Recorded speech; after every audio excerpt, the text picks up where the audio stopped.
thing is just, you have to just keep showing up, right? Yeah. You just have to keep showing up. You have to keep putting one foot in front of the other.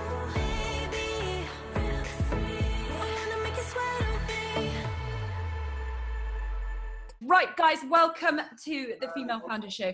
We have an amazing episode for you today. We have got Dafna Bonas with us today, and we're just really privileged to have her here and to be able to chat, informally about the whole topic and subject of female founders, female entrepreneurs, creating a life of true freedom. So, Dafna, hello, how are you? I'm really well. Thanks for having me. Dafna, I would just really love you to introduce yourself and just a little bit about yourself personally. Sure. So I am in my probably 7th or 8th life. So I'm counting on more than 9 lives from a professional point of view. As the founder of Indie Based Snacks, a business that I launched the idea came about 2.5 years ago, and we've been selling for about 1.5 years. I am a mother of 3 children, 16, 15, and 11. Amazing. And have been working throughout pregnancy, birth, and child rearing in different capacities and at different percentages of my time, but I've always kept a foot in it. What was your experience with sort of working or building or being in a high profile position whilst pregnant? And then what was it like when they were little? And what's it like now that they're teenagers? So let me preface it with saying that being a mom was something really important to me and was always a priority. Now, I don't judge women. I think some women want to fit it in with everything else. Some women want motherhood to be front and center and 100%. Some women want a hybrid.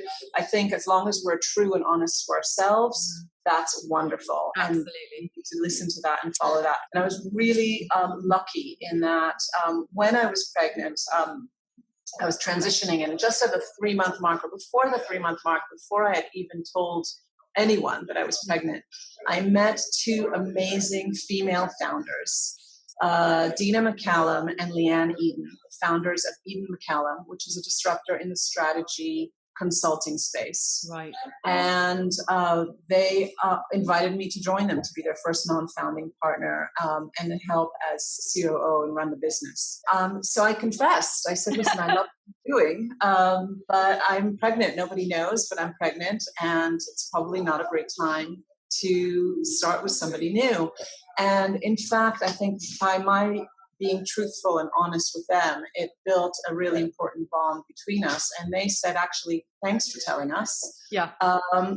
We back you. We're in. So let's work together during your pregnancy. Then you take a maternity leave, which, because I was a new employee, that was not covered. I had to be able to cover that myself. Right. I would have only worked there a few months. I think that's an important of course. point of consideration. But we'll be open and we will work with you. I worked full-time, not as a consultant. I worked in the business, running the company.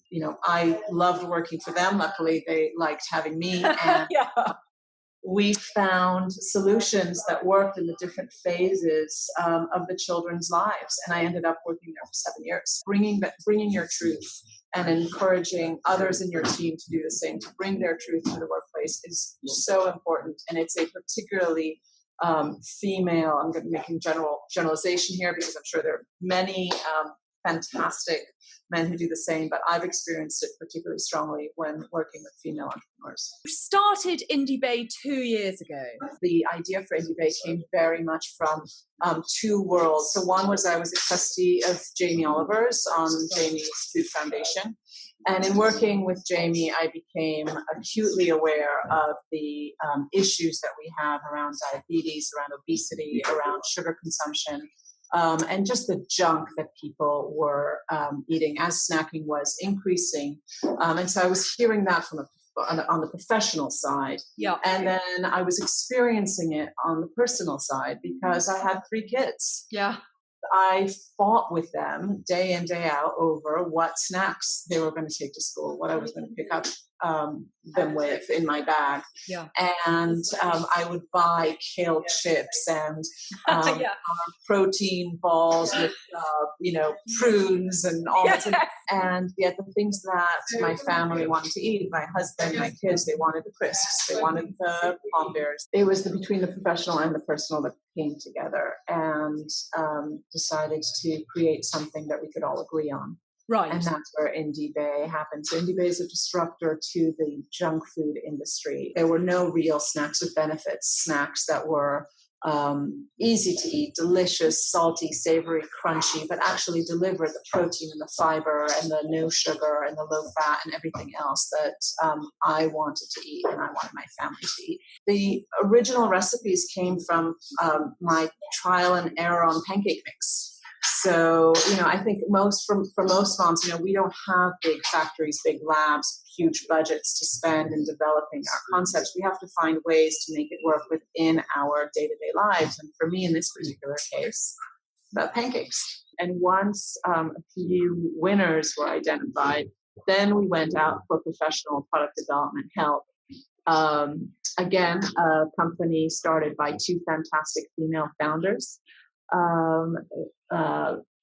Lucy and Lucy from Tastemakers changed everything about the product. We changed the shape, we changed the ingredients, we changed the toppings, we changed the branding. We wanted happy, healthy, empowering branding that made you smile. We wanted to bring happy snacking. The value is in easier, better choices for customers. That means better in every way. They're tastier, they are healthier, they are affordable, they delight, they create a community of like-minded indies who care about these values. And we just hit 10,000 followers on Instagram yesterday, which is a big milestone for our little bag is portion controlled. It's, there are 25, 26 little bags. It's under 100 calories and it brings almost 5 grams of protein. Can't get that from a bag of crisps. We also have to say, built into the whole business is doing better for our community. We don't scream about it, and we have so many other things to yell about and to share that we haven't actually spoken about it too much, but we do give back from every single bag we sell. We support kids' schools and kids' education, and to help kids understand how these choices affect the way they learn, the way they live, the way they feel.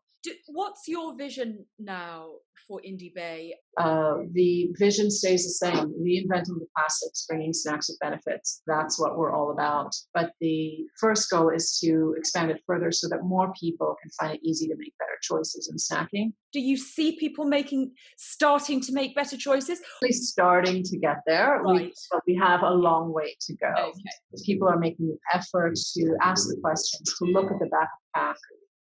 Particularly, I think, around hidden sugars. I think that's a really important first stop for anyone viewing this. If you're buying food, flip the bag, look for hidden sugars. Things that say they are healthy are not. Look for hidden sugars.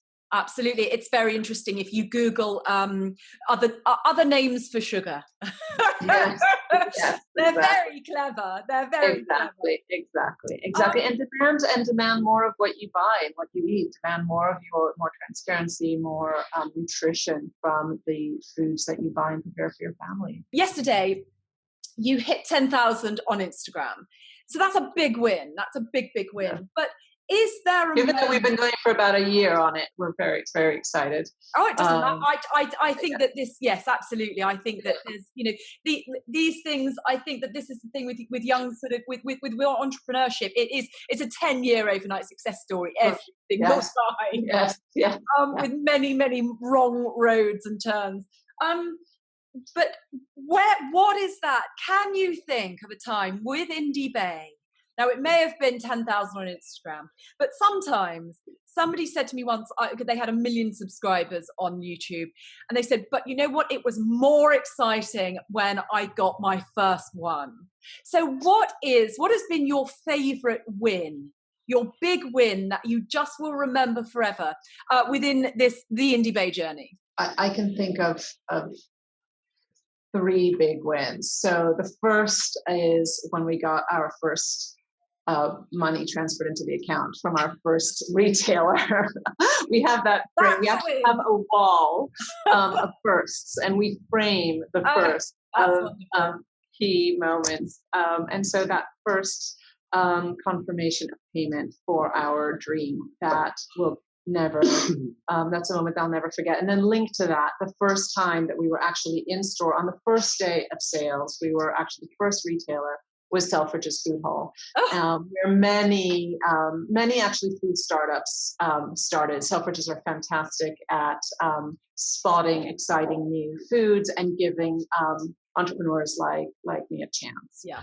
And some of them have one person working for them, some 3, some 5, but there are lots of startups that have started there. Goo started there, quite a few companies started there. The first day that we actually sold, we went and sampled in the aisles, and actually sharing the product, sharing the dream with customers, with real people who, weren't related to me, not my kid, my husband, not the team, but to real people, sharing and seeing the delight, seeing the joy, and seeing them then actively choose to take some of our product home was such an honor. So exciting, and I will never ever forget that. And then we step up to the first time that we got picked up by a supermarket, so Otto and then Sainsbury's. So the bar keeps shifting up, but we never forget where we started. We never forget those first moments. I really resonate with that when you actually met the people. When you were in Selfridges and those actual people, those human beings took your dream home, Yes, absolutely. I actually, as you're speaking, I thought of one other moment. Just a few weeks ago, someone on the team actually posted a picture of sitting in the tube randomly and seeing a stranger down that same car sitting and eating a pack of Indie Bay. And that was the first time that it was out of context, not in the store, not where we were selling, not where we were encouraging them, but someone who just was sitting there and eating a pack of Indie Bay and enjoying it. That is an amazing feeling. Well, I think that's wonderful. And I think that user-generated content is not only extremely valuable, and the whole world of micro-influencers, because they really resonate with their audiences, all of that. But when it just happens like that and you're told about it, I mean, that's crazy. Is it different now, actually? Now you've got a team, but how do you manage resistance /fear? How does that sort of the War of Art by Stephen Crestwood, how does that manifest in you as a founder, as a female founder? And how do you just kick its ass? So I think that you have to hold on to that faith, to that belief and that passion, and use that to motivate you through. My best friend actually says that CEO actually stands for Chief Eternal Optimist. I like it. Because that is part of the job, right? Is just seeing every challenge as an opportunity. I'm a big believer that things happen for a reason, that challenges come up to make us better, to make us stronger, to power through. And the most important two pieces that I would say come into play. One is that attitude and that passion. Keep holding on to the belief that started you on that journey, and keep going back to that for strength and for recharging that battery for resilience. And the other is the people you surround yourself with. Everyone at Indie Bay, this team is a remarkable team of passionate, optimistic fighters. We believe in what we're doing. We believe in why we're doing it, and we inspire and encourage one another all the time. And that circle goes more broadly. I think we have to surround ourselves with friends, with other founders. That's where the community that you're building is so important, because those communities, those friendships are a great source of strength and resilience, because those challenges will come. Life will give you lemon. You have to make lemonade. That old cliche, but it's so true. I talked to Dafna Bonas, who's the founder of Bodas Lingerie, to Yana Peel, who runs Serpentine Gallery, to Bodil, who runs Crew. So lots of fantastic female founders who are in the trenches alongside us, and so that community that you put around you is really important in ensuring the resilience. I think it's very important. Yeah, resilience is absolutely key. I mean, if there's one thing that I'm teaching my children or trying to teach my children, it's just resilience, because there was an amazing, I remember years ago seeing an interview with J.K. Rowling, and the lady said, what's the one word that would describe you? And she said, I'm a trier. I try and I try and I try. You know, she was already a billionaire by then, but she was a trier. But you know, the big thing is just you have to just keep showing up, right? Yeah. You just have to keep showing up. You have to keep putting one foot in front of the other. I just actually wrote a piece for an online paper about just, you know, we're already doing enough. We just have to keep growing. We just have to keep doing it. Just don't give up. Such a huge portion of winning is just continuing to show up, continuing to try, one foot in front of the other, and having the team and the friends and the community around you to help you continue to show up even when it gets really difficult. Absolutely. I mean, you've sort of answered the final question within that, which was, you know, any advice that you'd give to any female founders. So we're completely covered. I would just like to spend the last minute or so talking about these snacks, because I've got them in front of me. And I would just particularly like to point out that you have managed, I don't know how, to create two of my favorite flavors. One being cracked pepper. Amazing. Because I bloody love pepper more than salt, and I think it's very underrated, and I think we need to really power. Thank you. And I have to say, if you haven't had that yet with a gin and tonic or a glass of wine or a beer, highly recommend it. Amazing. And smoking barbecue. Thank you. So is that a mesquite? They're all vegan. They're all vegan, I should say. So. Perfect. Any other words about Indie Bay and about you know, just how it feels to have a hit on your hands, so that if anybody's watching and they know that they can make their dream come true, and they can see it, you know, they can see it in front of them, but it just hasn't materialized yet in their universe. What does it feel like? What can you share in closing? In closing, I would say that it's worth it. Okay.